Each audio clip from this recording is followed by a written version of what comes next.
All right, hello there. And this is going to be the first in a series of full cockpit bind videos. Um, the picture you see in front of you is my current cockpit that I've built. It's a modified version of the Open Hornet design. And so it's going to be a long video. Use the chapters and timestamps below to jump to the instrument or system that you're interested in. Otherwise, I'd imagine watching this is like reading a manual, and it might be actually good at putting you to sleep. So maybe that's a side benefit. Um, but in the description below, there will be a GitHub link for the Axis and O's export from my system in case you want to try and just import that and then connect your own buttons and stuff to the binds that I've made there. I don't really like using the mouse to control the cockpit systems as it kind of breaks immersion, and I do obviously have a lot of buttons and switches to use. But I also know that a lot of people don't have full cockpits or trying to just get that one system bound for that device that they have. So hopefully this video provides what you need for that. Give me any comments below if you think I'm missing something or if there's a certain airplane you'd like me to do.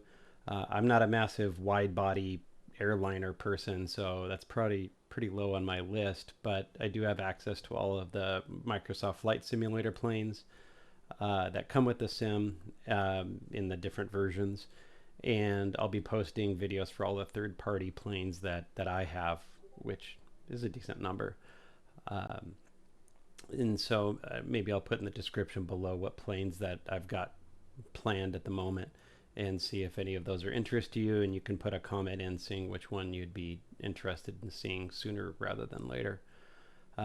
Also, this is the first video of this kind, so if you have any comments on presentation or order or how things are grouped, just give me a yell in the comments, and I'll see what adjustments I can make.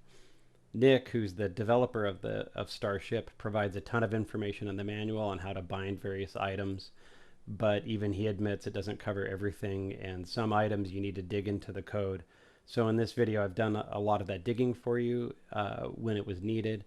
Also, everyone's setup requires compromise, as we don't literally have a Starship cockpit in our home.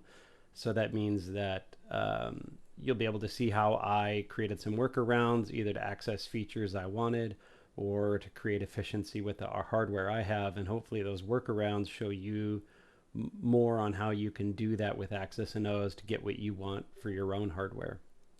That said, I won't be covering any reversionary procedures for failures. The binding setup is just for primary operation of the airplane and doesn't handle failures at the moment. Also, while it's one thing to say, what bind needs to be used, some people find it helpful to actually see it used in an example, at least as it relates to the menus in Axis and O's, so I'll try and show those. But don't get too wrapped up in exactly how I've bound a particular thing, just because there's so many ways to do things and everybody's hardware is unique. So obviously in my case, I'm got an F-18 cockpit, and I have to make certain accommodations for certain airplanes. But I have things like a Virpil throttle, so that has a slider that I can use for the condition lever, that kind of thing. I also do have the Winwing Boeing Autopilot that's on the left side here, and I have the CDU down there. For the Starship, I do use the autopilot knobs and such, but I also have them bound to the upfront controller on the F-18. And then I use the CDU mostly for interacting with the CDU in the Starship as it relates to like the menu buttons and the line select buttons. But I also have the line select buttons mapped to the side of this left MFD. And so at the end, there's plenty here, and I have most of the cockpit bound. And then the standby instruments that you see in the bottom right, you can't really see the radar altimeter. It's behind this keyboard right here. But I just did a video on the altimeter, and I will put up a video covering the other three, which would be airspeed, vertical speed, and that radar altimeter. And then I'll put links to GitHub for those instruments too, in case you want to modify those projects for your own use. And what we'll do is we'll just get started with the axis controls. So here we are with axis and nose open, and we'll be focusing on the left side and maybe just a couple binds on the right side. So this is mostly manipulating the movement of the plane. We'll start at the top with the ailerons. This uses the default axis of aileron, and I've bound it to my stick in the middle. So I just used standard aileron, nothing fancy here. The left brake is also standard left brake, bound to one of my pedals on my rudder. Right brake is the same. Brake right, it's just a standard axis. That's what's nice about a lot of these. They're just standard, so they're pretty quick to bind. The elevator is also standard. I use the elevator for the elevator axis, obviously, for on the stick. Rudder is also standard.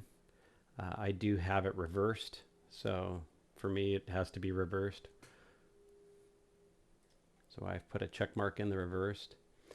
Now the more interesting one will be obviously the throttle. I have throttle left and throttle right. These two are broken up, and it's because if we go into the cockpit here and we look at the throttle, there is an idle with a lift, and then there's a ground fine section, and then another lift into reverse. And so in the iPad that they give you, there is in options an option for unrestricted beta range. And what that means is that when you're moving your throttle axis, that you can just slide straight into beta. And that can be dangerous, obviously, because you don't want to go into beta during flight. It's one of those things that in pilot operation manuals says it could actually kill you. And so, how do we protect against that in this case? And so for my throttle, I have a physical detent. So I can, let's bring axis and nose back up here. I have a physical detent that I can feel. And what I've done is I've created a gap between that detent and the next one that I have. So like I said, I have two physical ones that I can feel. And so what you'll see here in the first axis, it's standard throttle 1 for the left engine. And it goes from 0.17 to 1. And so 0.17 is the starting point of where idle is at. So when you're at idle, and it's obviously covered up by the handles here, but when you're at idle, that's 0.17. And so then what I did is I put the little blue sliders on axis and O's to go right from where my physical detent is. So this bottom part where you see the little black line moving here. So this bottom part right where it stops, that's where my physical detent is. And then I move the left blue arrow to match that. So that means the axis is only defined from here forward. So it goes 0.17 to 1 on the right. In the next section, it's again bound to throttle 1. So it's the same axis. But now what I've done is if I move my physical throttle back a little ways, you can't see anything sliding here, but I got a little bit of distance in the real world. And then I hit another physical detent. And when that happens, you saw the levers bounce into the ground fine section. And that happens at a value of negative 0.15. So at negative 0.15, I'm now in ground fine. And so that tiny difference is the finger lift jump. And so I started it at negative 0.15, and then that goes down to 0. And so as I move, I guess you can't really move. So then as I move the throttles back further, I get into my reverse throttle location here. So at negative, I'm sorry, I said earlier, negative 0.15 is where ground fine starts. It actually starts at 0. So 0 is ground fine, and then it goes down to negative 0.15. And so 0 happens where this right blue arrow is, and negative 0.15 is at the very bottom. So then you can see my throttle moving in between those two. So that's how I save myself from going in accidentally into beta range, is I have two physical detents that I have to pass through with a small distance. And then I've recreated that distance with the blue arrows, so that way I don't have to worry about accidentally going into the beta range. The right throttle is a copy of the left throttle. The only difference is it points to throttle 2 rather than throttle 1, but all of the numbers are the same. So 0.15 to 0, and which would be 0 to negative 0.15 for beta range. The last bit is the prop pitch. Which you'll notice here is that I'm actually using a script for my prop pitch. So I have a slider on my Virpil throttle that I want to use. So it's like a smooth lever, a potentiometer. And so you'll see that there. And then what I've got for the range is negative 25 to 100. So that's important because those would be the values that get spit out to the sim, is negative 25 to 100. We'll cover this script in just a second. So if we look at the prop pitch, 100 is full forward. And then, so right there, the value is 0. And then as we start moving back, you can see the throttles start to separate in the sim, and we're moving into that feathered range, which is the negative 25.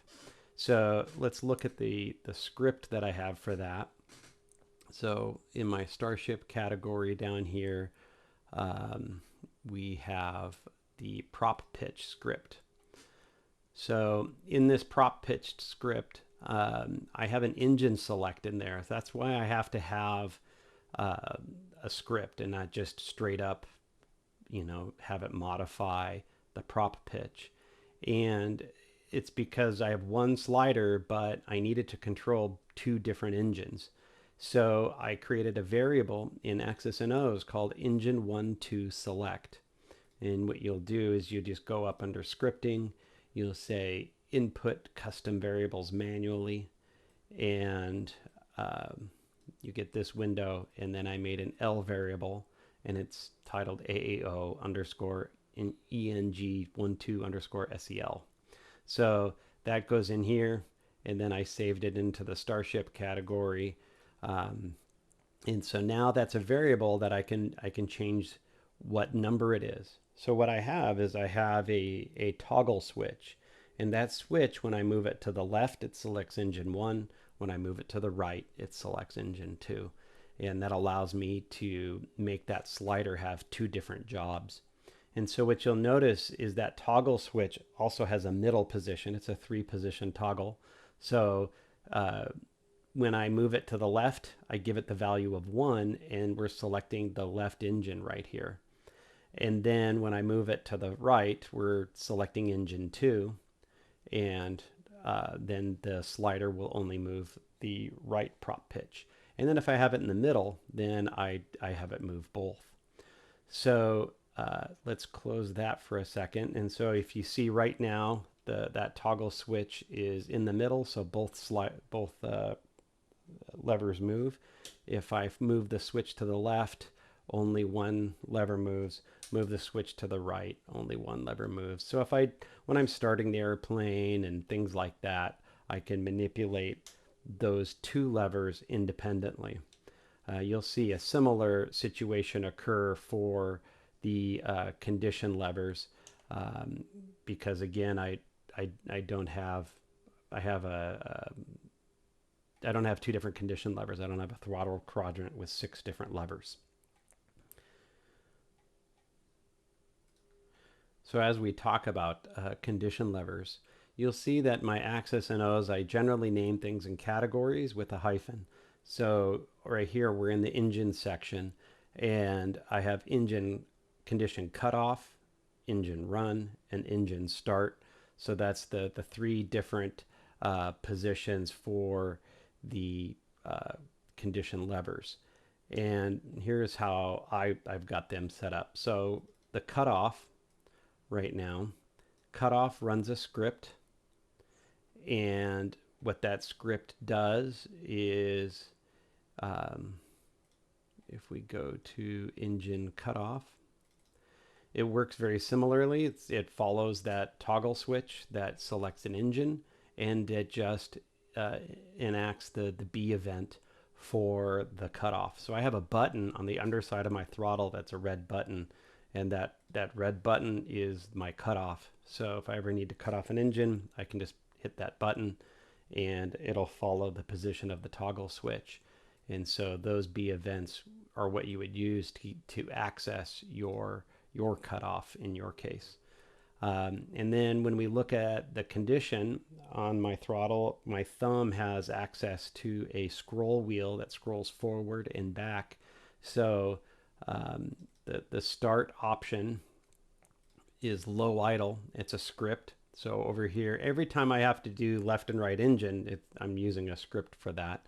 So low idle follows my engine select, and it uses the B event fuel 1 condition lever set. And so I just set those to the low idle. And then flight idle, I scroll that scroll wheel on my throttle forward, and then it goes to a very similar selection of the B event of fuel condition lever set, and it follows my engine selection also. While we're here, let's run through the rest of the engine category, because obviously that's what makes the airplane go. So we have the inertial separator. The inertial separator, I have a script. Again, the inertial separator has to follow left and right engine. So in that script, we're using that same variable, same toggle switch, and it's an L variable for the inertial separator, and it's inertial separator switch L and R. And I generally put weights in between commands. I don't always do it, but I generally try and do it. Like 100 milliseconds is not a lot of time. So if I'm controlling, 2 different switches in the cockpit, I try not to send both of those instantaneously. It might not matter, but I guess like to give the simulator a second to think as it's trying to, or in this case, 100 milliseconds to think before actuating the next event. So the inertial separators is an L variable, and I've got that bound to a toggle switch.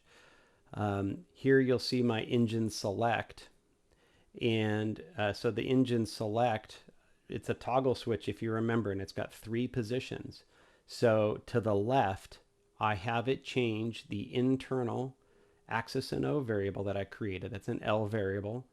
With axis and O variables, you do not have to put a unit like comma number or comma boolean or bool. So you can just put the name of the variable there. It's an L variable, and I give it the value of 1. This isn't the only way you could put this in here like this, but I'm doing it like that because it makes more sense to me. When I lift up on that toggle switch, so that means that it's coming out of that position, I give it the value of 0. So that means the left engine is no longer selected. And if we, so that you can see is engine select left, engine select right. When it goes into that, I give it the value of 2. And when it leaves that position, it goes back to 0. So that's how I can tell when I want both engines selected. I just look for the 0 value in my scripts. And so you can see if engine select is 0, then do both engines. So that's how I handle two different engines with one toggle switch, and it does everything that's engine selective. Conditions and inertial separators and prop pitch. We see here we've got a starter. So if we look at that starter, in this case, it's left and right, and I have a toggle switch for that. That's an LVAR on the starter. So starter switch L. And then when I give it to start, it's a 0 value, and then when you pull it out of there, it's a 1. So and that will allow me to start the left engine. So then I have again a 3-position toggle switch that I use. I move it to the left for the left engine, move it to the right for the right engine, and then when it's in the center, it has neither engine selected. So the right engine looks the same. It's an LVAR starter switch _R number. And I use 0 when I'm entering and 1 when I'm exiting. And that covers pretty much all of the engine. Let's go through a couple more of the flight surfaces that are in here to finish off this category. So as we go through here, brakes are another one, like the parking brake. So here's the parking brake. And so I just use the default event, set the parking brake, and it's a 0 to set it, and it's a 1 to release it. So I just clicked on that, and it's in the native events, landing gear and brakes, parking brake set. It's just a standard event.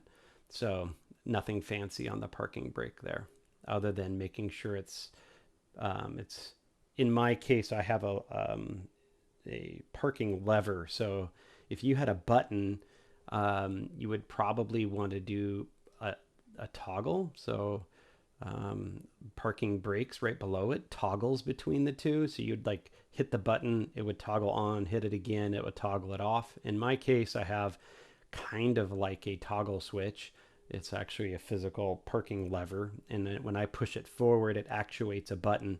And I want, when that button is pressed, that it turns on the parking brake. And then when I move the lever away from that button, it'll release the button. And when it releases, that's when it releases the parking brake. After parking brakes, other control surfaces would be flaps. So, or in this case, the wing. And so I have a toggle switch for that. And if we look at what we're using, it's just flaps down. Again, standard event. We don't have to do anything fancy here. So it's just in the native events, flaps down. We'll put your flaps down. And then flaps up will be the opposite. Again, standard event. And that covers, I think, all of the flight surfaces. As we take a quick scan through here, I guess landing gear, we can cover that since that's as you can see again, it's a default event. Or no, it's not. Yeah, it's a Microsoft IE. I guess I think that's probably a default event also. Landing gear and value of 1 for the landing gear down, and a value of 0 for up. Let me double check that. So yeah, the key down. So landing gear down is 1 and landing gear up is 0. And so I'm just using that event, landing gear, which I think is a default Microsoft event. And then let's see. We covered all of those. There's the go around button on the throttle. Since we're talking about the throttle and motion surfaces, we might as well talk about that. And then that is auto throttle to GA, and that is a native event. and I just have that bound to a 1 value. And so that will toggle the go around button, which, if I bring those levers up, is right on the side here. That's the go around button. And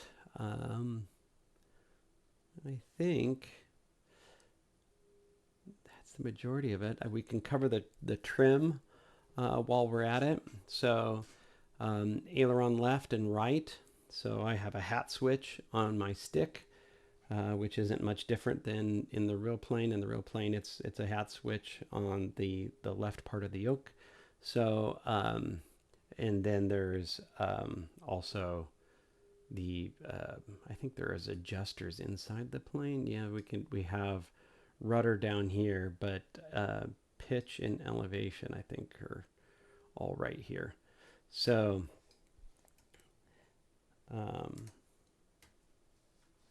aileron left, that's an LVAR, and you'll notice it's a -1. So -1 goes into the aileron twin trim switch, and that is a Starship variable. So it's an L variable, and you have to put the comma with the word number after that for it to work if you're going to do what I've done here, which is RPN. This isn't the only way to do this. And so this aileron trim switch, I don't know that I've done a scan for variables yet since I started this, but maybe I did. But you can usually you'll find that in your LVARs list.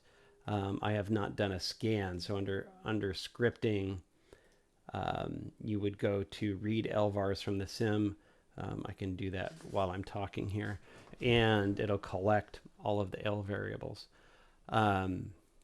And so that saves you from typos and stuff like that. I just often will, when I'm hitting Control G using developer mode in the sim and I see what L variable it is, I'll just copy and paste it right in as an RPN code in Access NOs rather than going back through, searching for the LVAR, selecting the LVAR. So for me, it's just faster that way. So we can see LVARs have been collected now.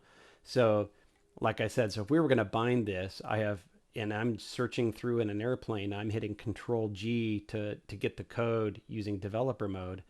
So I've got the code. I can just hit a new bind, switch to manual mode right here, and RPN paste, done.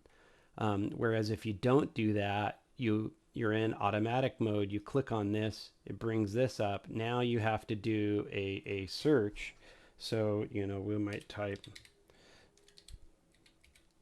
aileron, and we apply that filter. We're looking for that LVAR, and there it is. And then you would select it here and then give it the correct value in the upper right, which in this case, to go to the left, is -1. The only way to know that is to dig through the code to find that -1 value. You have to see how Nick used the LVAR when doing it.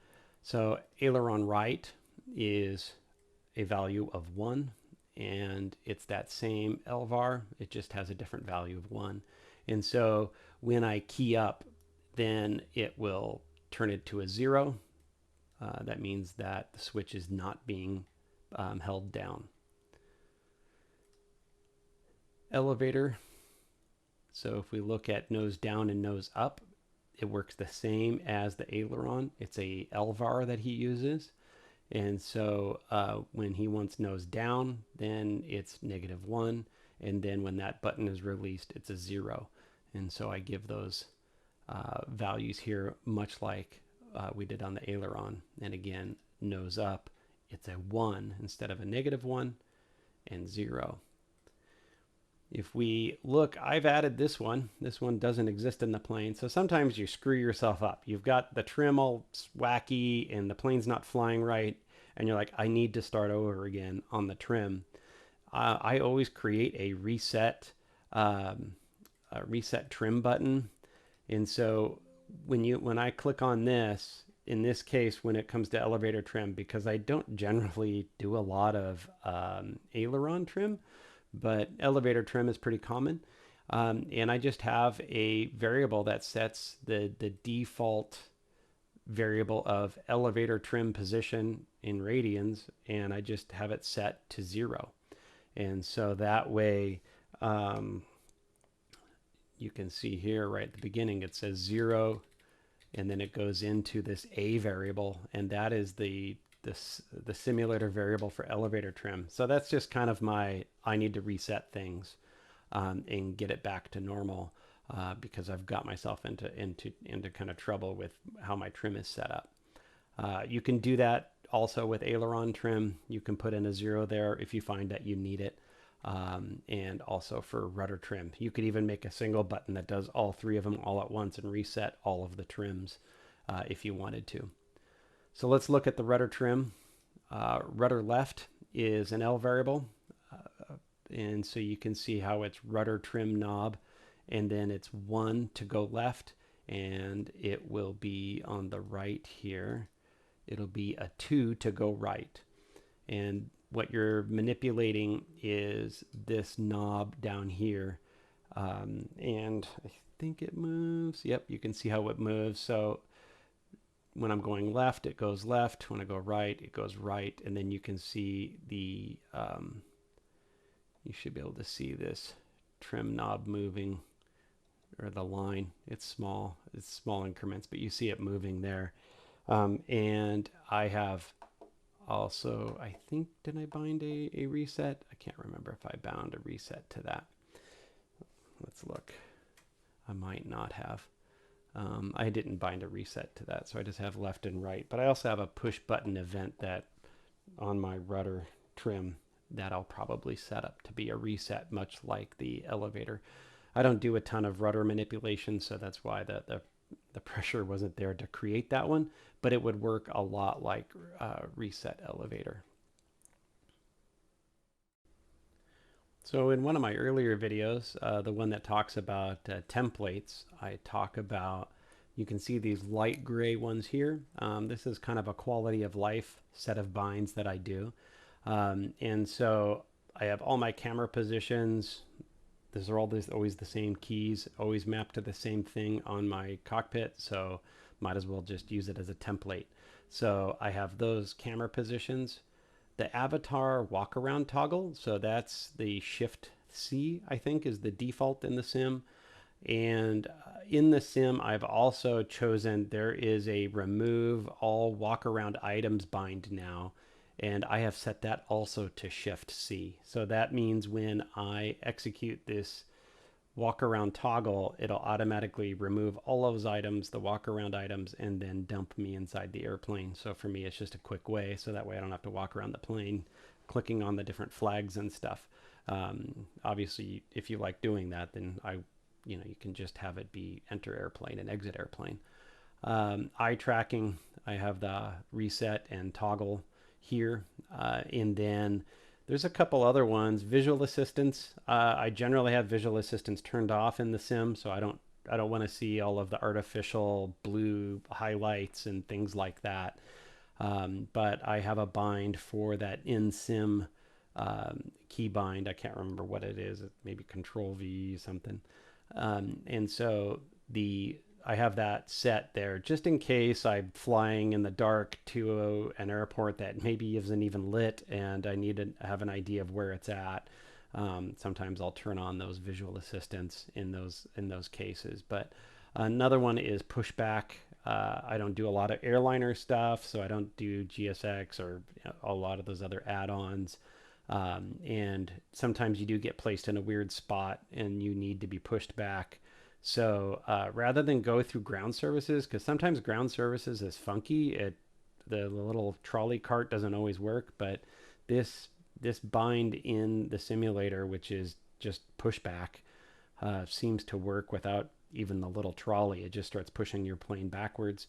So I have that there as a quality of life addition. Yet another quality of life add-on is toggling the hiding of the yokes. So every plane's different as to how that's done.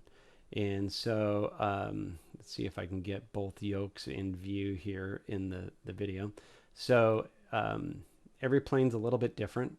And if we bring up scripting, I've made a script for this one. And you don't have to make a script for this. You can actually copy paste this as a single line inside of an RPN bind on Access NOs, but sometimes it's nice to see the scripts because you can see what's going on. So you'll notice that these are an L variable, but it's an L variable that goes to what's called an XML variable. So anyhow, it's a Boolean variable, so a true false, and it uses the exclamation point to toggle it or flip it from 0 to 1. So the first time you press it, it makes it go away. Second time you press it, makes it come back. So if I press my yoke hider button, they both disappear and they both come back. So I always have a yoke hider button on my airplanes because obviously I have all that stuff in front of me. I don't need the yoke visible there moving around as a visual distraction for myself. So I generally have it like that. And let's look through and make sure I don't have any other quality of life additions. I'm just noticing I have a second pushback toggle here. I don't know if it, if I look at my pushback, does it go to both? Of course, now it's going to probably bring the person over here as I push the thing. But I accidentally have two of them bound. So let's drop this one right here. So we'll just highlight it and hit the red minus because we don't need that extra pushback bind. So looking up here, I'm trying to see if there's just any more quality of life add-on ones that I put on. I don't think there are. I think all the rest are plane related. All right. So the first major system, I guess, that we'll go through is the Autopilot. There's a lot that affects the Autopilot, so it's a little hard to control because we're going to have to bounce around the cockpit here. We'll start first with this Collins Autopilot panel that's right down here. And all of these are done via H events. So you can see it's an H MSP underscore heading underscore 1. So every one of these has an H event tied to it. And, you know, which can be annoying because there are standard events, but, you know, I think there's a big tug of war as it relates to developing airplanes and using Microsoft's Autopilot, writing your own Autopilot, and so forth. But let's run across here and get these basic modes down. So heading mode is MSP heading underscore 1. And it's an H event, and I just set it to 1. So for all of these, it'll be H events and a 1, and it's just a matter of what you put in there.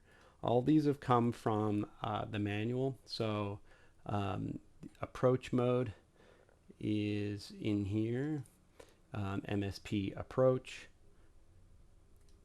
and nav mode, MSP nav.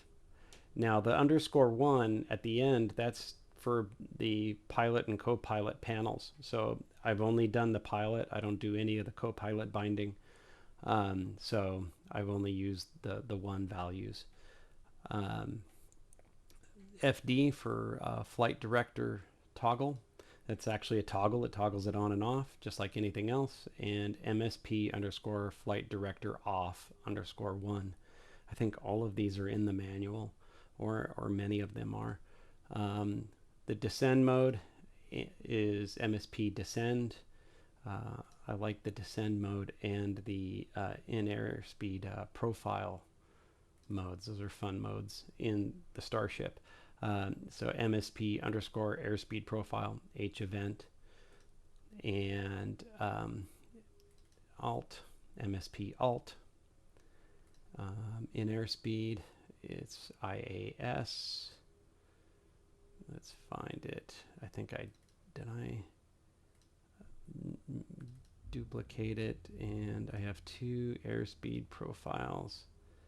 I think it's because I'm using two different controls to manage some of these. So that's why there's two of them there. Let's see here. Let's test. And that's that one. There's descent, and then let's see here. Yeah, there's the other one. So I have two different devices. That's why I have two different profile modes set. That's why there's two of them there. So that handles this.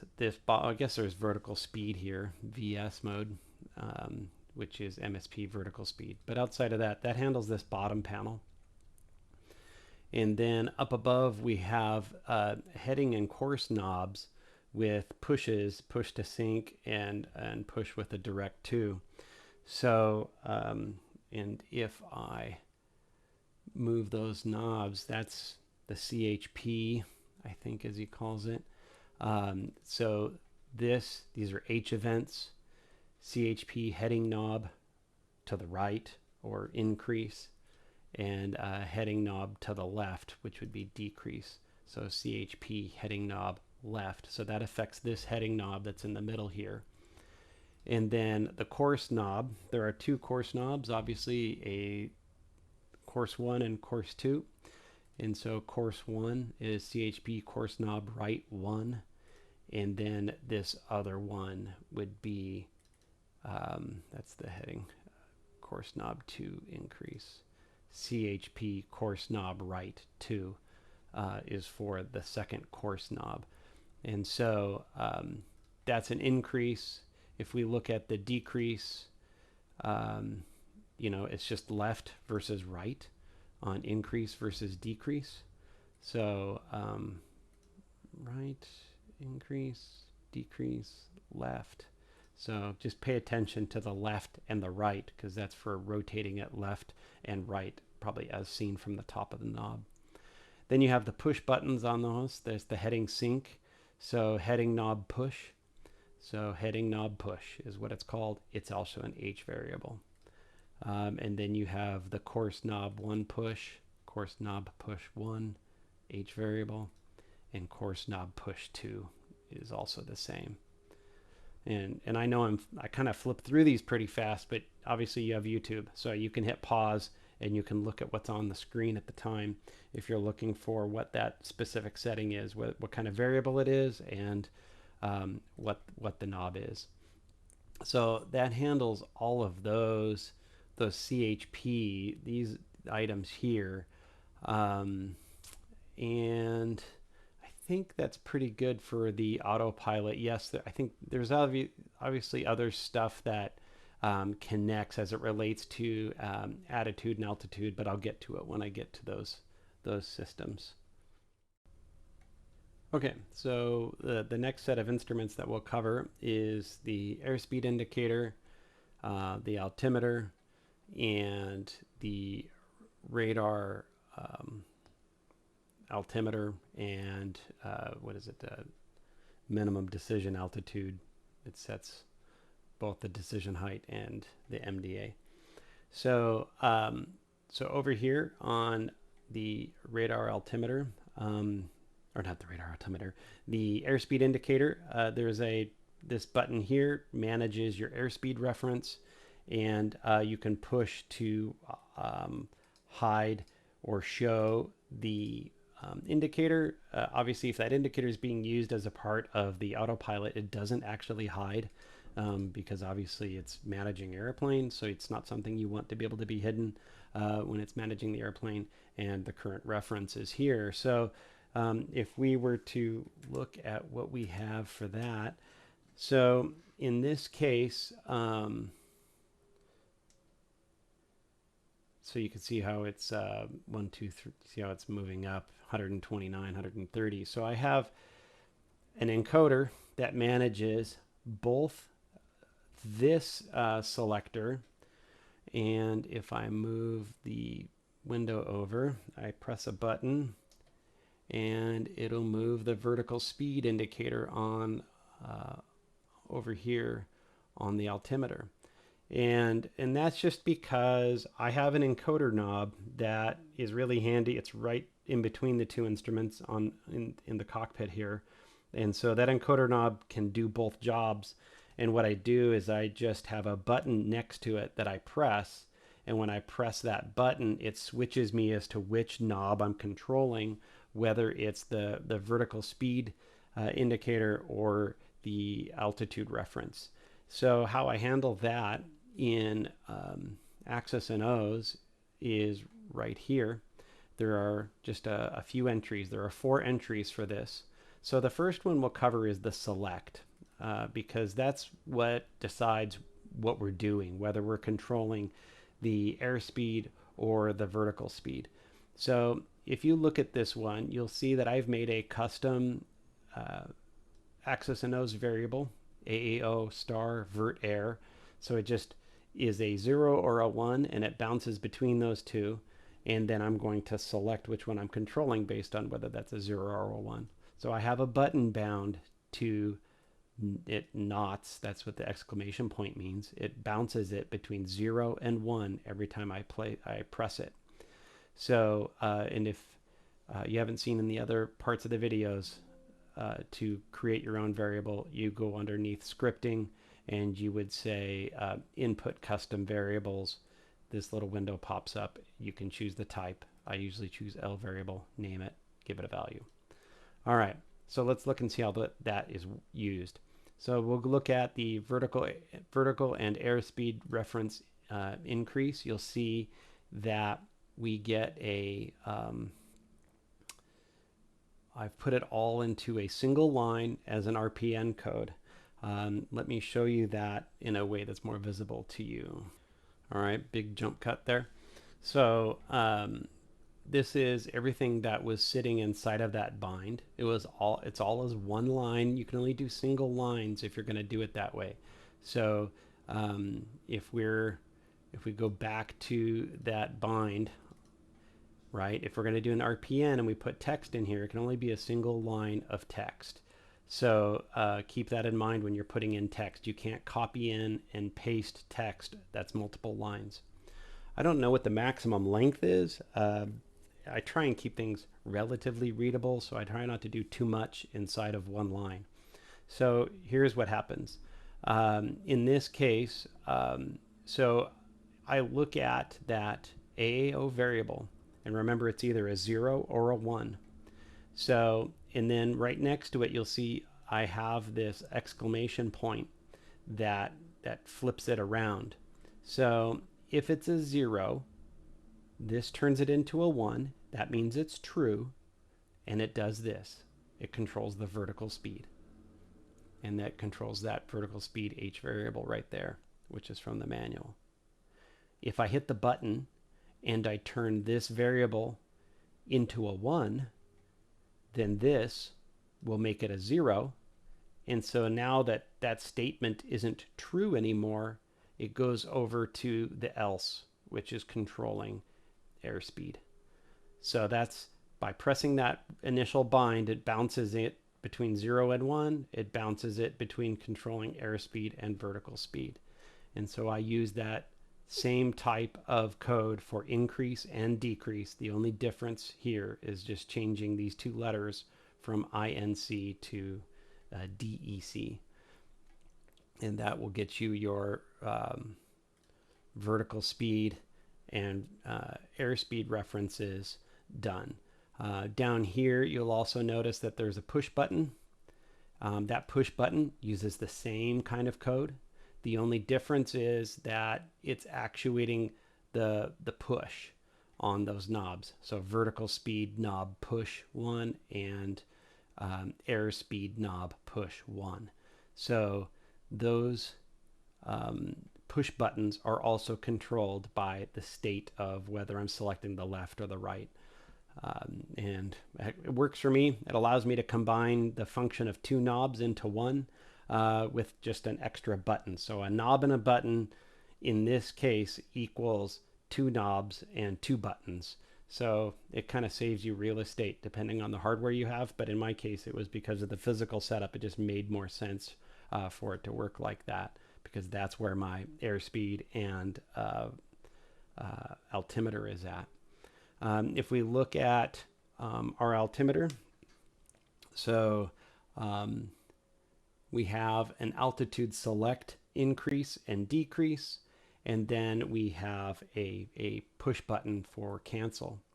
And so here we can see in the sim, you can see the number is increasing on the bottom right of the altimeter as I do the increase. The cancel doesn't give you any sort of visual notification right here. But let's look at what those look like. They're pretty straightforward. They're H variables, alt underscore altitude select knob underscore increase underscore 1. And then decrease is the same thing with DE instead of IN right there. So increase and decrease on the altitude select will affect this knob. And then the push on that knob is altitude select knob push. And that will handle this rightmost knob. In the middle, that is our velocity. So that's already been taken care of. On the left, we have our barometric pressure. So we can see the number increasing and decreasing and our respective altitude accommodating for that as we make those adjustments. So that's right here. And then there's a push on it. So another H variable. If you're not aware, H variables relate generally to gauges and things like that in Microsoft Flight Simulator. So that's why everything's bound to H variables. It's not the only way you can do it. I think technically the H variables, or a lot of it, has to do with the display of the gauge and not necessarily the knobs, but you can use it for the knobs. And I think a lot of developers use B variables and L variables for knobs, and maybe H variables for the displays. But as you can tell, it just depends on the developer and what makes sense to them. And so I think in this case, that's why we have a lot of H variables, because for them, it was like, it's a gauge, it affects a gauge, it's an H variable. So everything is H variables here. So baro, adjust, increase, and baro, adjust, decrease. And then you have the push, baro, adjust, push. So that takes care of the barometric pressure setting. Up above, we have decision height. And then now the decision height is kind of interesting because it's a lot like the, let's see if I can get this visible here. And so you can see decision height changing as I increase and decrease the decision height. I have on my radar altimeter, I have a encoder there that does that. And then if I push that encoder, it switches, and now you'll see the MDA increasing and decreasing on the lower right. So if we go over here and we increase it and decrease it with the mouse, you can see the decision height increases, and then if I click, it just turns it off. So in my case, I'm not too worried about hiding it. So I don't even think I have that push to hide turned off, because obviously as soon as you start to adjust it, it comes on.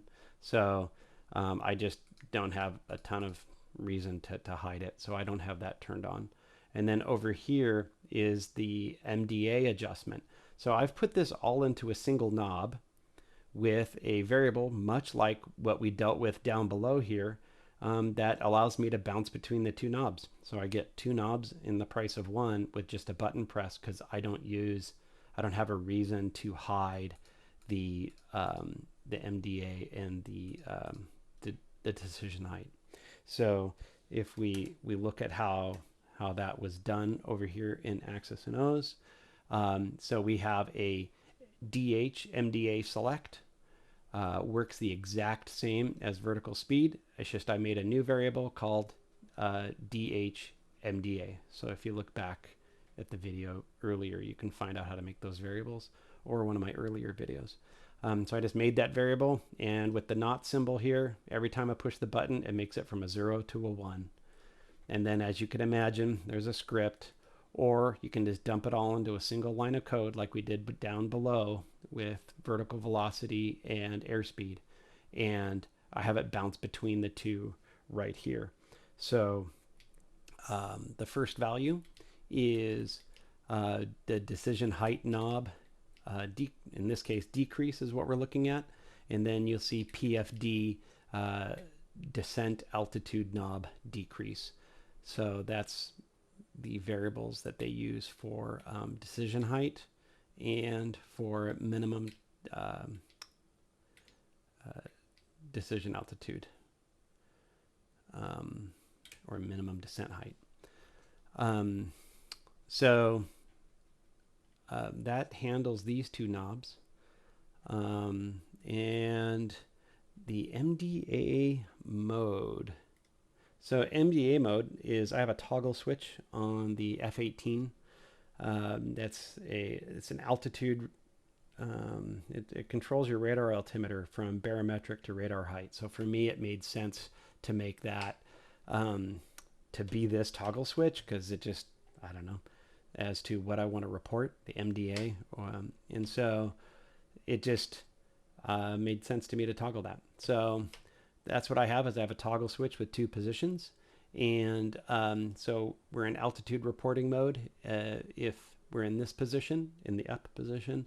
And that's a 1, and there's an LVAR, altitude alert switch L, because on the right side it's for the Copilot. So, and that's a Boolean variable. It can either be a 1 or a 0, so it's either on or off.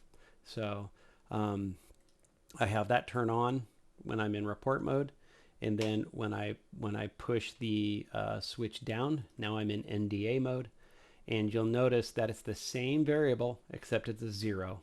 So that just means it moves it from up to down. So altitude alert switch L is which one we use for that.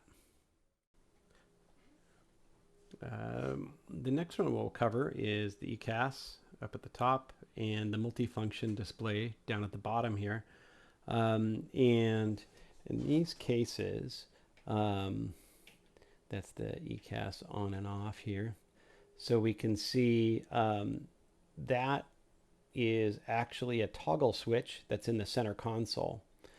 And I have that bound to, well, it's an LVAR, avionics EICAS switch. It's a Boolean. Booleans are great if you have a button and you just want to bounce it on and off. So that's what I have in this case, is I have a button. And so I have the exclamation point, greater than symbol, to flip it from 1 to 0 back and forth.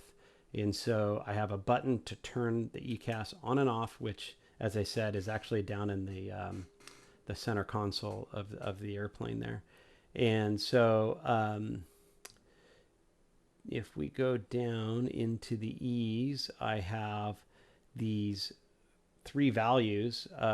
There's the menu, and then there's the CAS up and down buttons. So menu, CAS up and down, and I have similar ones for that. So I have the menu button bound here, which is an H variable, and it's EICAS line 1.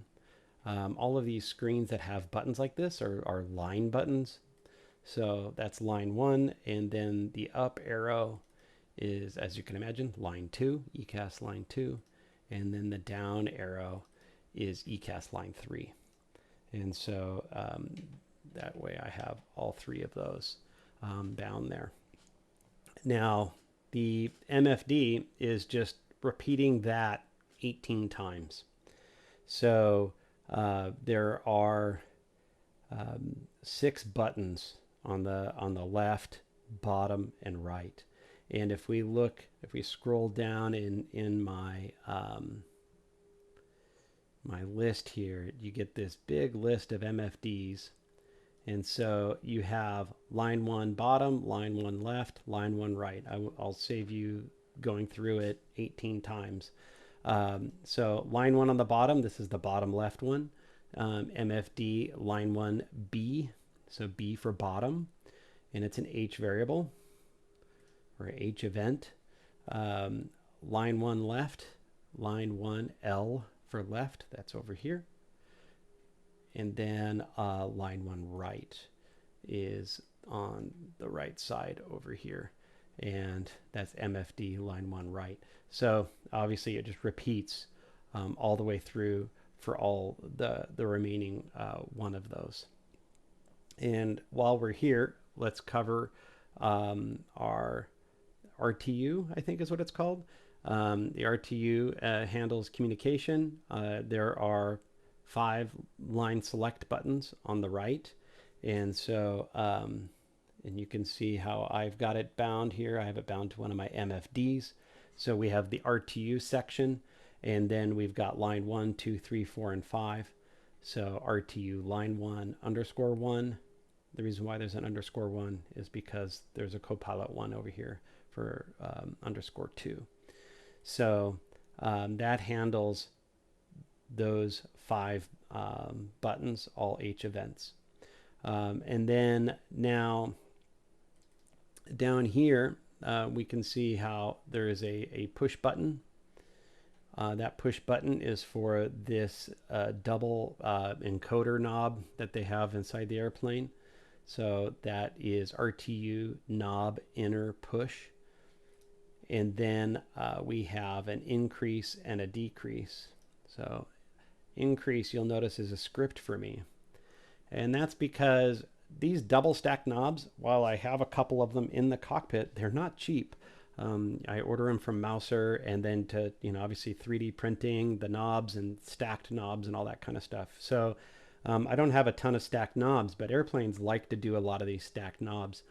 And so what do I do when I have a stacked knob is I generally use a single knob, and then I just use the push event for it to bounce between the 2 knobs, much like I've done in some of the other cases. So if we look here, we see there's a knob select. I have made a local axis and nose variable called RTU. So star is for Starship.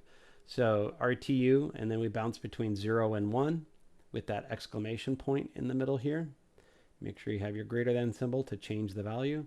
So we go from 0 to 1 every time I push the knob, and then that allows me to do my increase and decrease.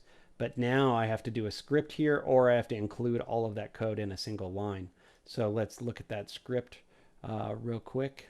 So we'll go to the scripts editor, which I have here, and let's find RTU. So here's RTU increase, and you'll see it's just a simple if else. So I look at that variable. If it's a 0, do the inner knob. If it's a 1, do the outer knob. And those are H events. Again, remember those H events. And that'll take care of spinning these 2 knobs with a single knob. Now that means that I've put the push button that exists on this. When you do a push button, it bounces between your different modes. And so I have a push button that's right next to mine, and I bound that push button to that location there. So it just made more sense to me that way. It's not very often that I'm going to change from 2 to 3 decimal COM modes, right? It's a really uncommon to bounce between the 2. Usually you're in one or the other, depending on what part of the world you're in. So I don't have a need for that. So that's high utility. But I do want to be able to edit the COM pretty fast.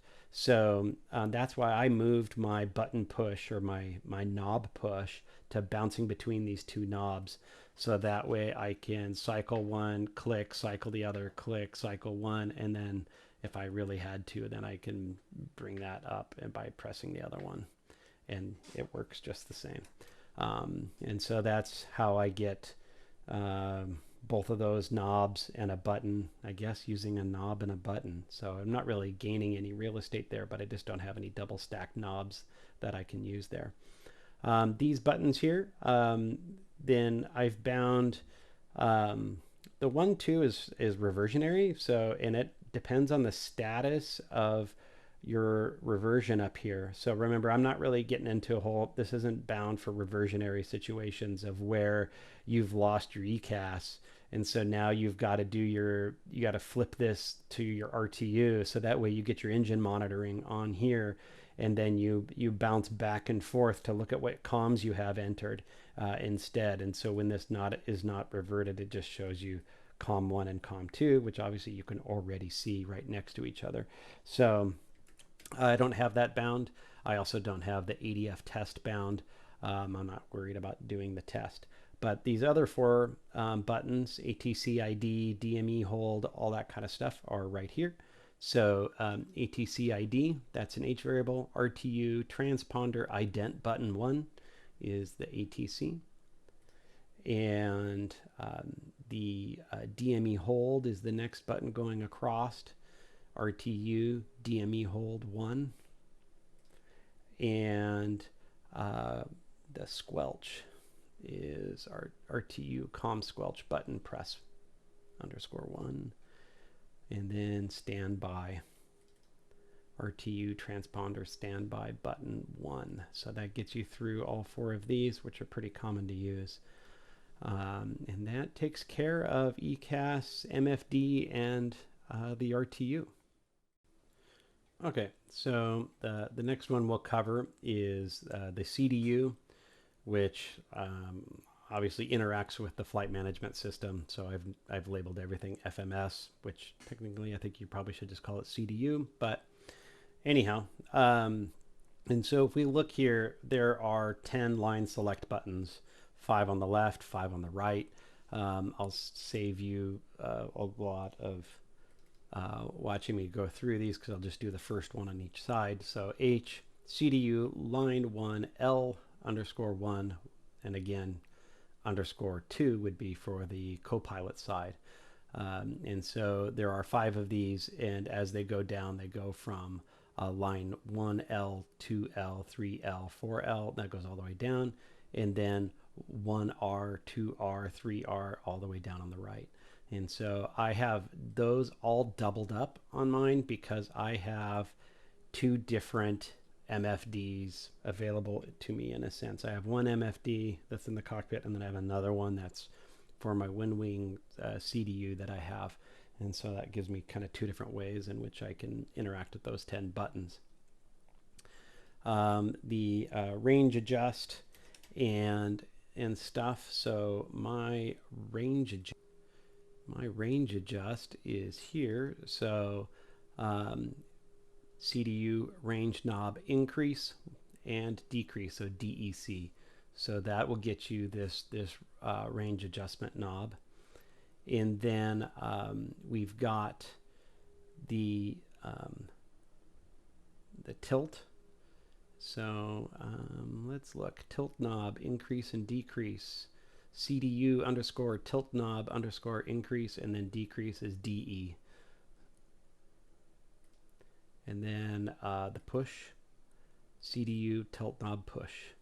We'll give you the push on that, which will zero out that tilt. And so in my case, the numeric keypad I have bound to the upfront controller on the F-18 because it's got a 10 keypad right there. And so it looks almost identical to this. The only difference is that the bottom right on the F-18 is an enter key, not a letter key, but I'm using it as the letter key. So if we look through these keys, the letter key is CDU _ letter button _1. And the clear is right here, CDU clear 1. So everything's got CDU in the front. So you can imagine all 9 of the numeric key entries are just CDU 1, 2, 3, all the way up through the 0, and then _1 for pilot side. And that takes care of all of these. And so then we have the up and down arrows. So those are CDU up button, and the fun game is he a DN? No, DON. So DOWN down button instead of just DN down. I probably would have shortened it because I'm lazy. So that's the up and the down button. That takes care of these two. These 6 in the middle. So HSI button. So these are pretty much named after what is there. So you have HSI button. You've got your, let's see here, your radar button. Says radar, RDR, but it's radar. And then we've got arc map is arc map. So it's the actual word. And then nav source, H variable, source doesn't have nav in it. And then radar control. So radar control button is what that one's called. And then you have your bearing, which is here. So bearing button, that takes care of those 6. And then on the side over here, we have flight plan, which is flight plan button. And then you have DIR for the direct. It's direct button. I always find it interesting when he uses the forward direct, but the thing actually has DIR. I wonder, sometimes he does the what's on the label, and sometimes it's the forward. And so IDX for index. You'll see it twice because I have 2 different devices that I'm using. So it's index button. And you have ATC is transponder. So that is your transponder button here. And then ADF. Do I have ADF in here? I do not have ADF in here. Well, I mean, who uses ADF? I guess on a Starship you might use ADF, but I don't have any of the ADF stuff bound. Just because it's so rare to use. And that takes care of the message button. So where is our message button? Here it is. CDU underscore message button underscore 1. And that is this message button here. I guess you have this second nav. Which one is this? Let's bring up behaviors. I can't remember which this one. Oh, that's for VNAV. That's what it is. Just mouse over it and we'll find it. And so let's look here. I should have that under V. Yep. VNAV. So CDU underscore VNAV button 1. And that takes care of the CDU. All right, in this next section, we're covering basically ice protection. We've already covered the landing gear in the control surfaces. We won't be doing the emergency stuff here, so passenger oxygen is not there. But let's look here. So there it is. So oxygen supply is here, and that is a B event. Here we are. Now we're to physical items and not an instrument anymore. So now we're back to B events. So that's a B variable in passenger cabin airflow set. Is this your oxygen for in the cabin? And so then we get to ice protection, and I have a single toggle switch for my pitot. And you'll notice that when I flip that toggle switch, all 3 of these go up and all 3 go down. And that's because for me in general, if I'm going to use the pitot heat, obviously then I want it on both sides, pilot and co-pilot, and I might as well get my stall warning heat on anyways, if I'm worried about icing there. So for me, that's just a single toggle switch. So let's look at that. You'll see that that's a script because obviously we're doing 3 different things at once. So let's go back to the script editor And let's bring that up and look at the pitot heat. So there's an on and an off. There are 3 switches. There's the pitot heat switch left, pitot heat switch right for the Copilot, and then the stall warning heat switch. All of those are L variables. And then I just put a 100 millisecond delay in between the two. So one turns it on, and then I have a second script for zeros turning it off. And then I just have the toggle bound to those scripts. And so the next is windshield heat. So as you would imagine, windshield heat for me works the same as pitot heat, in that I have one switch that does both. Sorry, it just took me a second to figure out which one it is. So there's a high and a low. So if you look at the switches, they have 2 different positions: a high position, off, and then a low position. And so I have a 3-position toggle switch that I use for that. And that goes to a script for key down and key up, because I have to turn them on and off with this 3-position toggle. So the toggle goes into the left for low, come out of left to turn it off, and then go to the right for high, come out of right to turn it off. And so let's go back to scripts, look at windshield de-ice. So here's high, low, and off. They're all going to look very similar. So it's the anti-ice switch left and right, 0 for high, 1 for low, and 2 for off. Now when we look at the engines and doing engine heat, there's kind of 2 things that go on with engine heating. You have inertial separators, which you actually need pretty often. You know, you're flying through clouds and things like that. You'll turn on your inertial separators, but you might not need actual engine heating. And so that's where like the vent cable heating. So I have a switch that has 2 positions, but depending on if I need it on the left engine, I need it on the right. So I'm not worried about, I don't do left and right engine management here. I guess you could. I could tie that into my left and right engine management switch that I have. But I just have it turn it on and both turn on. And then if I need inertial separation and heat, then it does all 4. And so let's find that one up here. There it is. Let's look at that script since it does all 4. So you'll see that that script does all 4, and let's bring that up. And so de-ice and inertial separators, here it is. So, oh, maybe I did. I thought I had. I've forgotten that I'd actually done it. So here we go. I actually do have engine selection on this.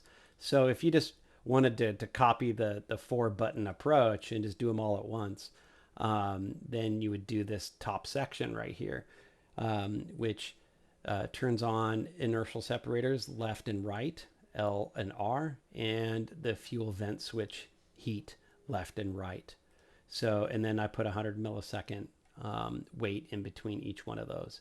And then if you remember earlier in the video, I talked about my engine select switch.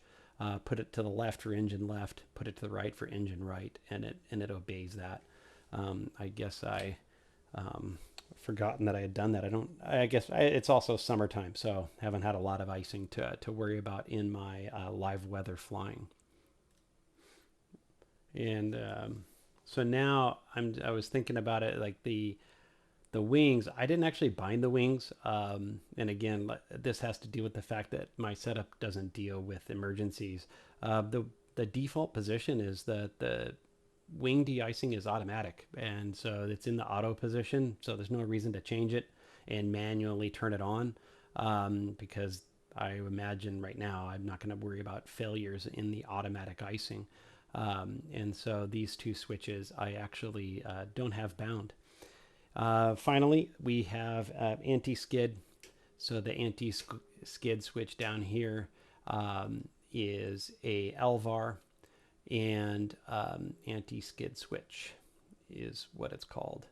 And so you'll see in this case, this is the other way of doing it, right? This is where I went and found the LVAR, clicked on it, and then it's, 1 to turn it on, a 0 to turn it off. And that's not typing it in and doing the RPN code approach.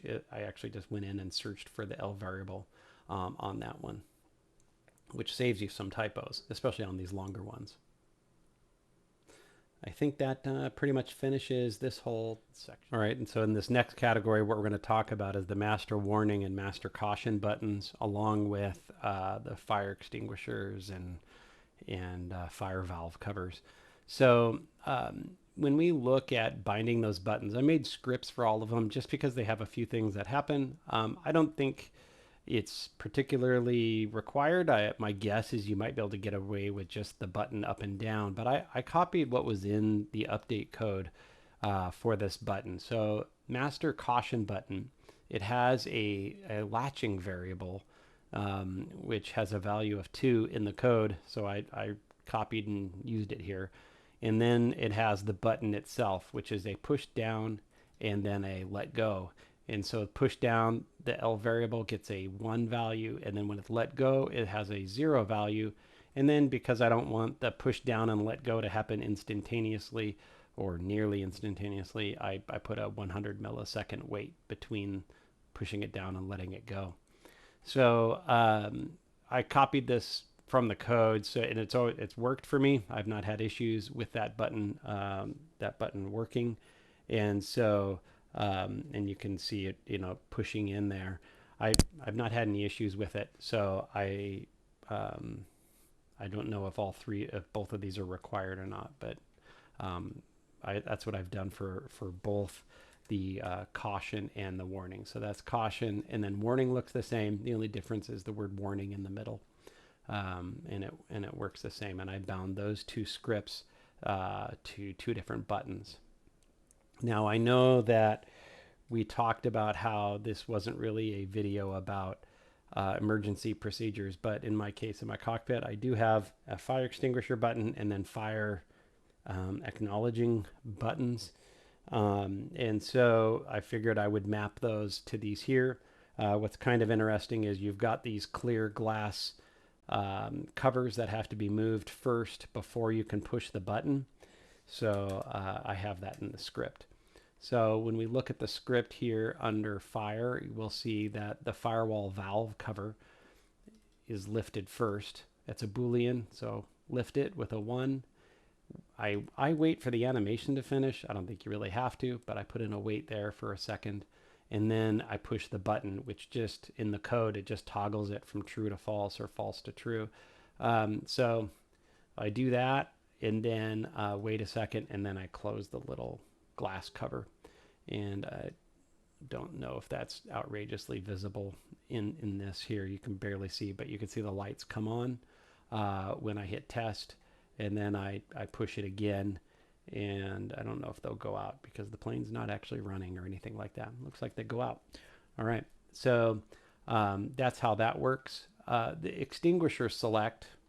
So when you go to the extinguisher, there's 2 different ones, a right and a left, but in my case, I only have a single extinguisher button in my cockpit.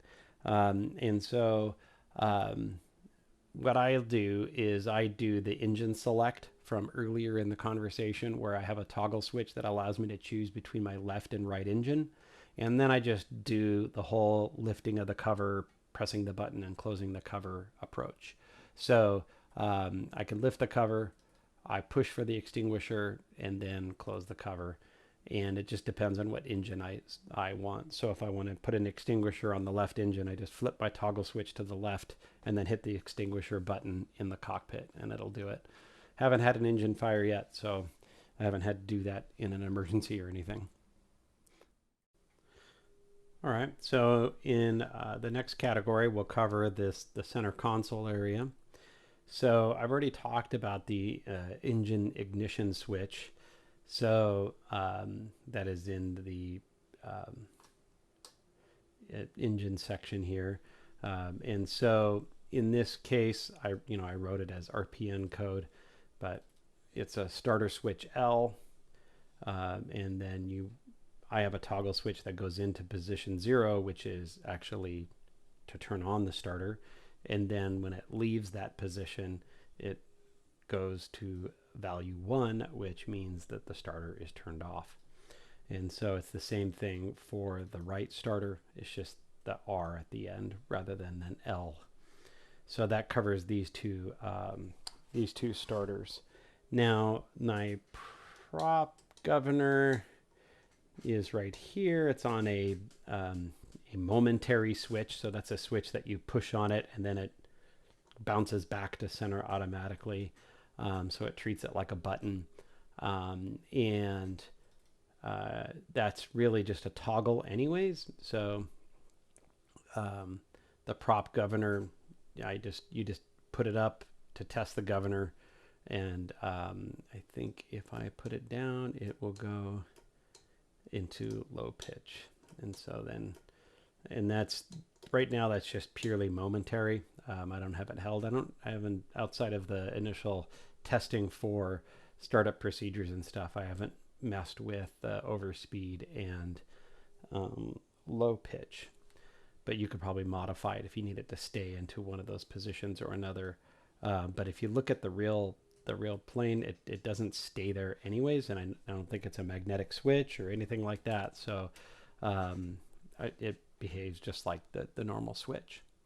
And then so auto feather I have right here, and there's an arm and off.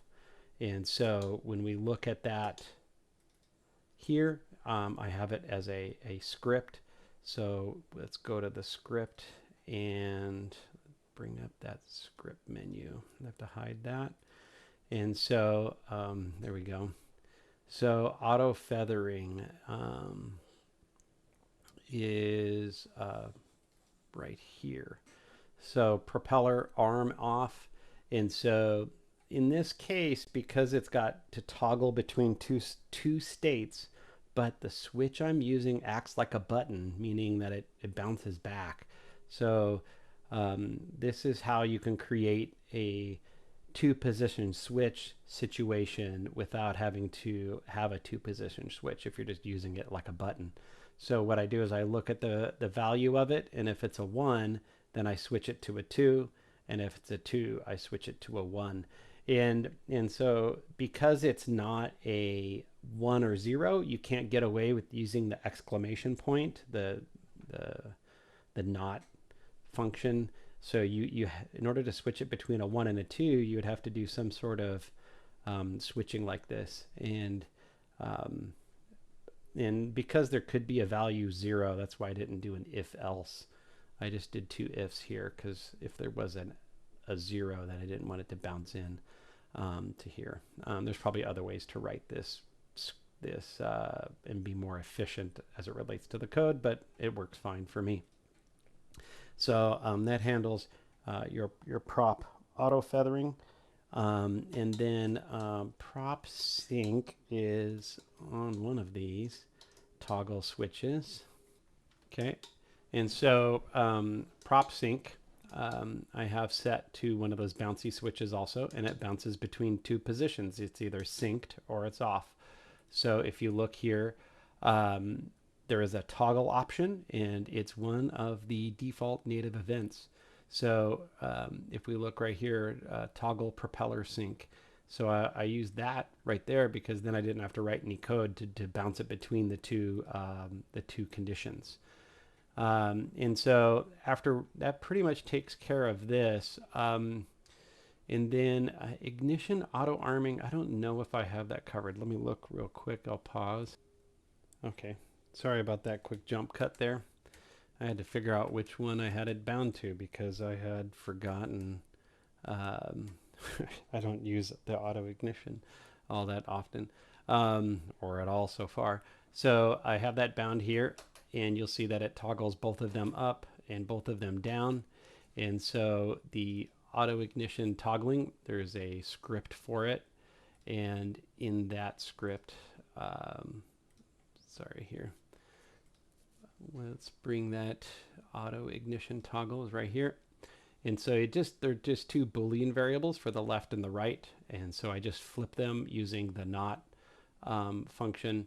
And so we just switch them from 0 to 1 or 1 to 0 with a 100 millisecond wait in between the two of them.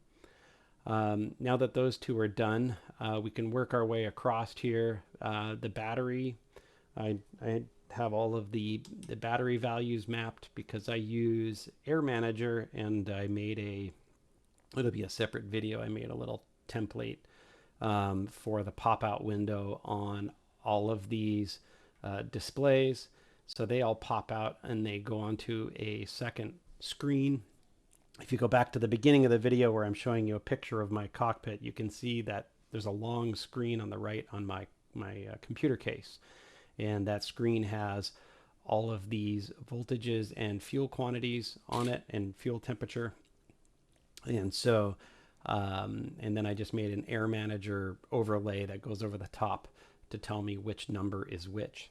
So our battery button here, this one is it's an LVAR, and this LVAR isn't just a simple 1 and 0 or 1 and 2. It goes all the way up, so it works all the way across. It works like a multi-position switch, and so the position 5 is for the battery value. That's this far right one. So this is position 5. And then this year external power, if I work right to left. So external power here is position 4 on multimeter mode on this LVAR. And then you could imagine triple fed is 3, 2, 1, and then LGen should be 0. So if we click on LGen, it is 0. And then the battery amps, I do not have the battery amps button bound. So let's do a quick Control G to show you what that one would be. So right here, if we Control G on that, and we can see it is an LVAR battery amps mode bool. So you would bind that, set it to 1 when you have the button pressed, and then if it's unpressed, then it would be set to 0. And that's because this is not a multi-position switch like these others. With these other ones, only one of them can be selected at any given time. So that variable has 1 of 6 values. Whereas over here, you press it, you get what the load is, and then you let go, and then it goes back to what the current value is, I think. And so I have it on external power right now, just so that way it's running during this video. But so yeah, I think that might be, I don't know. I have to look at the manual and see what being pressed versus unpressed on that is. So that handles all of your electrics. And now turning stuff on and off. I covered that earlier. I had a button that turned on the EICAS. And then I have a single button that does both the pilot and co-pilot avionics. So if we look at the avionics toggle, there is a script for that. And if we bring that script up and go to avionics toggle, you'll see that it's an LVAR avionics pilot switch, and then exclamation point to bounce it between on and off. And so that will take care of both of those switches with one. External power, that's one that I have bound here. So external power. So I have a switch with one of those little fancy covers that, when you push the cover down, it closes the switch. So I lift that cover up because when you have external power, that's kind of a unique situation.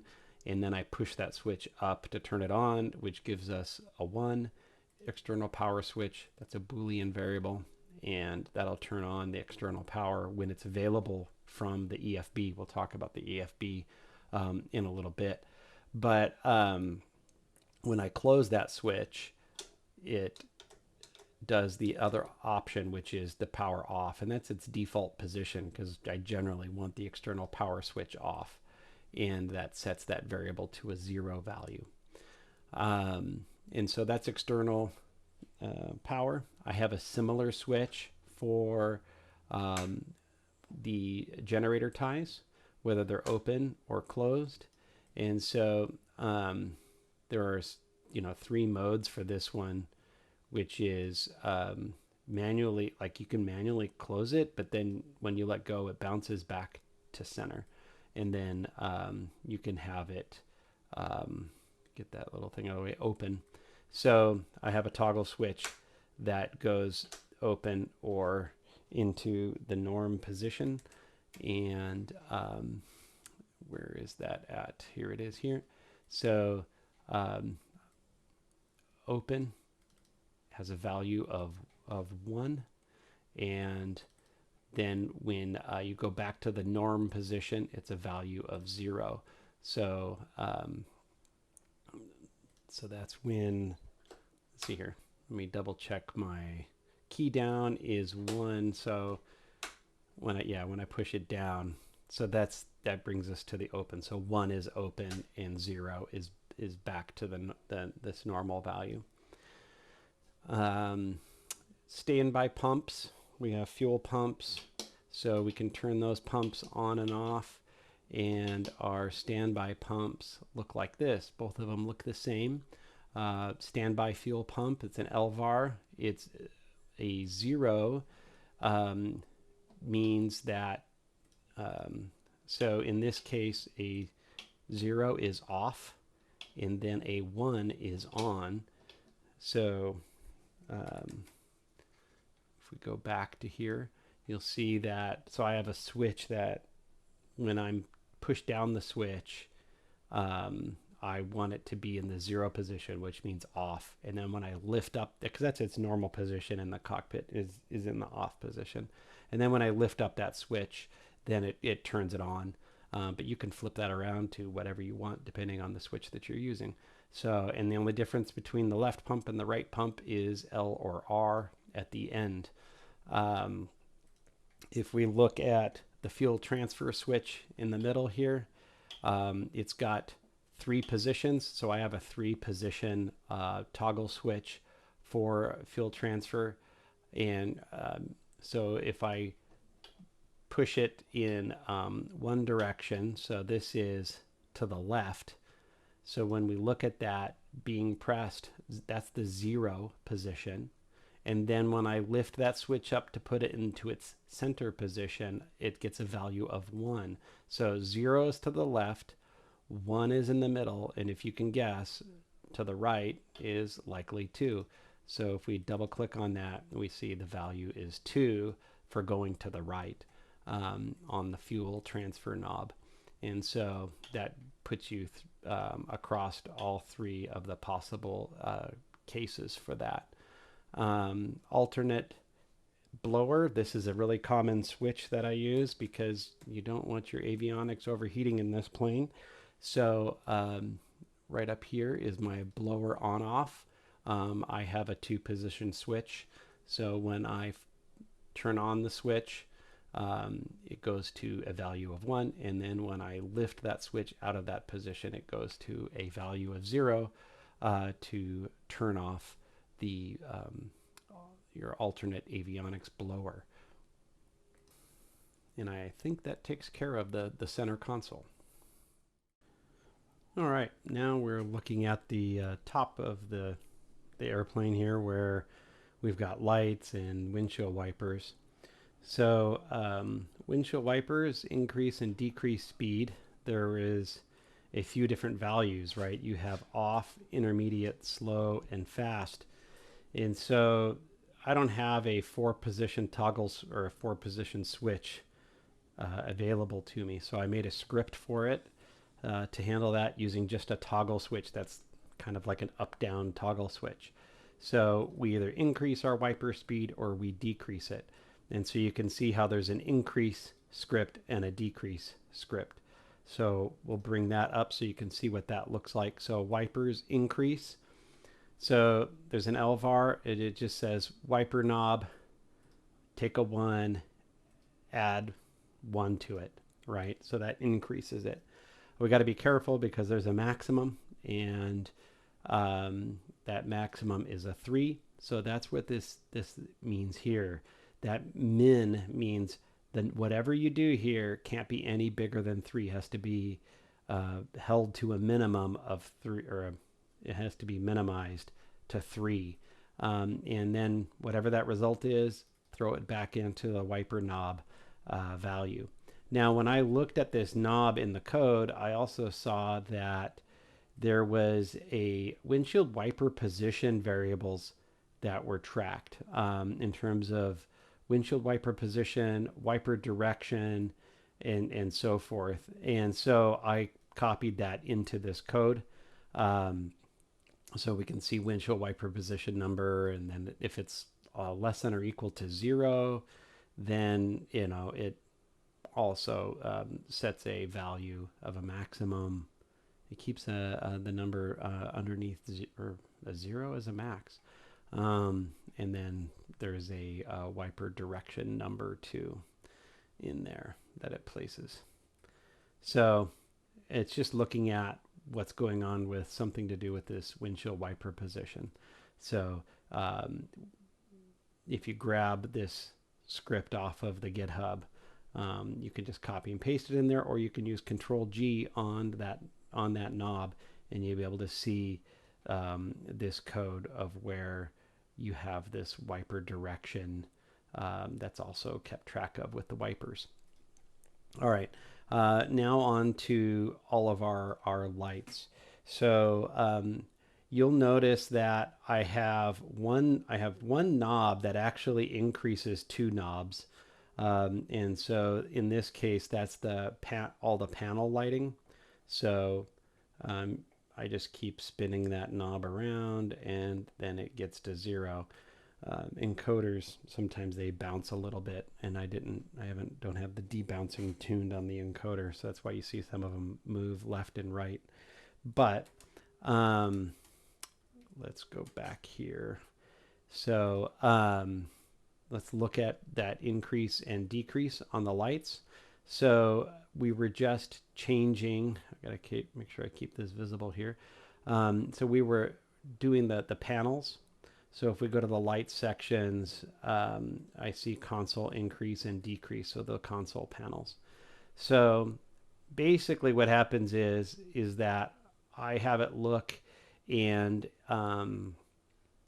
if the lights are off, then I have them turn it on. And so I just check real quick, and I say, if it's off, so that means this Boolean of master panel lights, if it's 0, then it flips it to 1. That makes it true. And then it says, okay, well then turn it on. So if the lights are off, turn them on. Otherwise, this is straight from the code. It's an LVAR, and it's main panel backlighting knob number. It adds 4 to it, with 100 being the maximum value, and then it puts it back into that same variable. And then we wait a second, and then I do the other knob. So one knob delays the other, is behind the other by 100 milliseconds. That's also why when one knob moved, ever so briefly after it, the other knob would move. And so that's how I handle those 2 knobs there. And I'm going to move this aside and move one of my other knobs. So this knob, you'll notice it moves 4 different knobs, because these are all just displays. And I generally want these displays either full bright or whatever. And so when you start spinning these knobs quickly, all 4 of them can get crazy. So usually what I do is I spin it until they all synchronize, and then I will just move them in 1 steps kind of thing. There probably could be some nicer way of managing those values, so that way you guarantee all 4 get the same value every time you do it. And I'll probably look at that later. So let's look at the displays increase. There are 4 different displays that I cover: the pilot displays, co-pilot displays, center displays, and the sub panel displays. And I just want them to all be the same brightness. So I just use the code that's provided in dev mode, and that's why it just says 4 plus. And like I said, I think there's a nicer way you can do this where you just figure out what the value of one of them is and then dump it into all the other variables. That way it'll keep all of these knobs synchronized instead of bouncing around like that with these weights in between them. So that handles all of those knobs there. And then let's look. I have a cockpit floodlight here. And so let's go to that cockpit floodlight. So that's this one here. And since it only controls one knob, we just have the one screen cockpit area lighting knob, and it's an LVAR.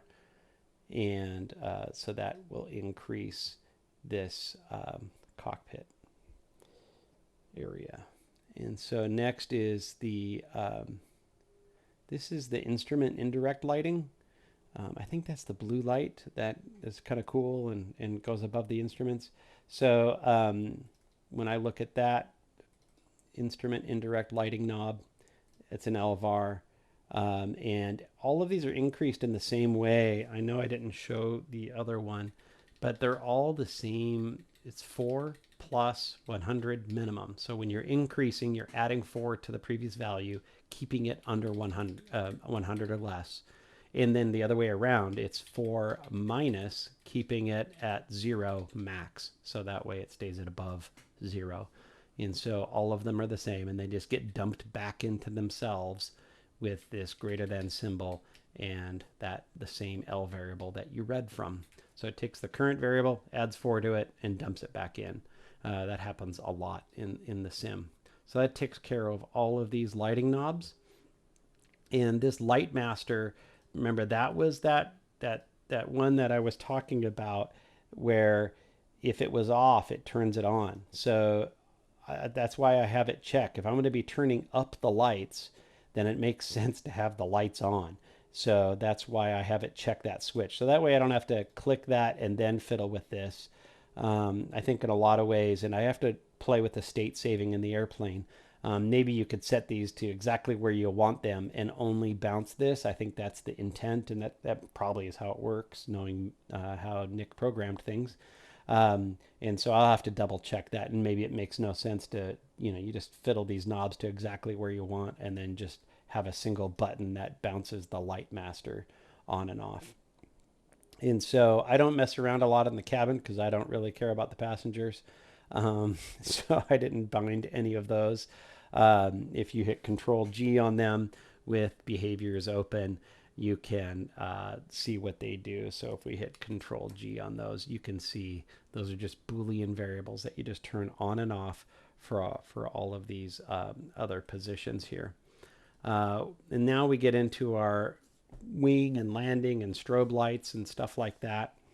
And so if we go back to axis and O's here, so if we look at all of our lights, taxi lights on and off.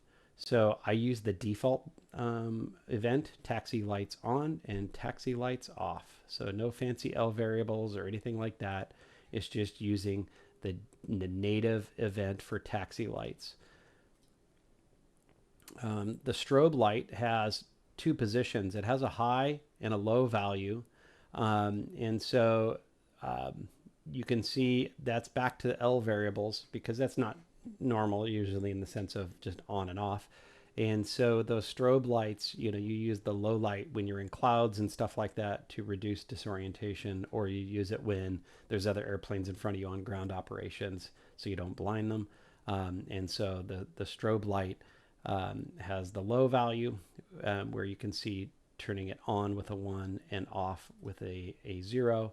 And then if we go to the high value, there's strobe light high, and you turn that on and off.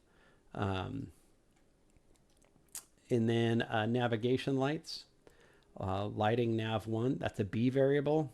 I just pulled that. I was looking at the code, and so that one was available as a B variable. So I just grabbed that B var and lighting nav 1 set. And so you'll notice that that was a 1 value. So that means right? If that's 1, that's turn it on, and then 0 will be to turn it off. So, and you could use extended, I think the extended names. So you can, instead of using set, you can use on and off. You just have to look at the B values for that. So, I mean, if we were to go to, just to show you what I mean by that. So we were looking at the navigation lights.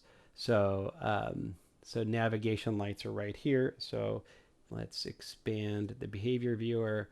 We'll hit Control G on that, and we'll see that that has an input event section. And if we look down here, we can get the names. And so we see lighting nav 1 toggle, all lights toggle, there's set, and there's nav lights on, and there's nav lights off. And so if you use that as your B variable name, that should work just fine too, rather than using the set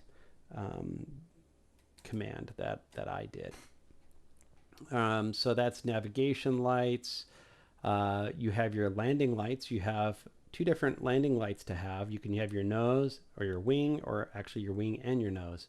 So what I have is I have a switch, and that switch has 2 positions. And so, well, 3 is off. It's a 3-position switch. So it's off, or it's the wing is on, or it's wing and nose is on. And so that just helps with lighting, in the sense of, for me, I like having the wings on because it gives me a wider view of just instead of just having the nose on. So I just add the nose if I need a little bit more light. If we look at those, so I stuffed all of those into an RPN, and so you can see here, so lighting landing 1 is turned on, and lighting landing 3 is turned on. So that's wing and nose. So that's all done in a single command. And then down here, when I lift up the key, then it turns them off. It sets them to 0. So lighting landing 3 and lighting landing 1, we set those to 0. And if you're wondering which one is which, lighting landing 1 is the wing, lighting landing 3 is the nose. And I didn't even check what's lighting landing 2. Is that the wing lights? I should have a wing light bound. Here is my wing lights. So wing lights is lighting wing 1. And I have, those are B variables, and I set to 1 and 0 for when because I have a switch that I turn it on, it's 1, and I move it away, it's off. If you're doing a button bind, then you would need to go to the toggle option rather than 1 or 0, or write a script to have it flip between 1 and 0. You could use that not symbol. There's so many ways to go about it. You just have to decide what makes the most sense for yourself. And I think that covers all of the lighting that's up here. In this last one, I thought I would show you how to control the EFB with a hat switch. So you'll notice that I just make the EFB pop up without having to look down at the pocket and click on it. And I can actually move it up and left and right. What's nice about that is I have that on a throttle hat for me, because my right hand is either on the stick flying, or maybe it bounces over to the mouse if I've got to click on something. In this case, I might use the mouse to click on the pad to actually jump between these tabs. But I don't want to take my hand off the throttle, because that's just kind of naturally where it rests when I'm flying. So rather than move my view around and have to click, I just have it set up here. So let's look at how I accessed that. If you hit Control G on the border here, you can look into the code on that. And so when we look at it, it's right down here. So toggle visibility. And so you'll see there's an L variable called BKSQ, so black square, tablet visible bool, and it's either 0 or 1. So it uses the not function there to bounce it between 0 and 1. So I have a button bound to make it show or not show using the tablet visible variable that he provided. Next is moving it left and right. So on the hat switch, let's say I want to move it in the positive X direction, which is to the right, then that is this value right here. It is an L variable, and it's var underscore EFB underscore rot, or for rotation, I assume, underscore X. So rotation in the X direction, it's a number. And if we look to the right over here, we see 0.01 plus. So it increases it when you press this button by 0.01. And that's probably because it's like measured in radians or something like that. So it's increasing it by 1 radian each time, or 0.01 radians. Can't be degrees. I don't know. It seems small for degrees. So then down here, I have repeat turned on. So I just have to hold that down, and it'll constantly be adding 0.01. So I have repeat, medium, and adaptive. And that means it speeds up as I hold it down to a maximum value. So you'll notice that the rotation in the negative X looks similar. It's just that there's a minus sign right in the middle there to subtract rather than add to the variable. And again, repeat adaptive medium. And it looks the same way with the Y, except the only difference is now we're replacing the X with Y, positive to go up, negative to go down. And once you've done that, now you can control your iPad up and down with your controller. And you could change those numbers. Instead of 0.01, if you wanted it to move in larger chunks, you could make that to be a bigger number to move it in larger values all the way across. And then you can press your button to make it go away. And so for me, generally, you know, I might have an engine up or something like that, just so I can see if what the FOD, so for stuff that's coming into the engine, I'll just might bounce to look at that, see if I've got to turn on the inertial separators or something like that. So I generally do that and have it bounce on. Or if I'm setting up flight plan or something like that, I might have this payload up, and then I can just move it around and bring it right next to my flight plan screen if I need it, and then hide it pretty quickly with my left hand without having to drag it around with the mouse. But that's, I think, all just personal preference.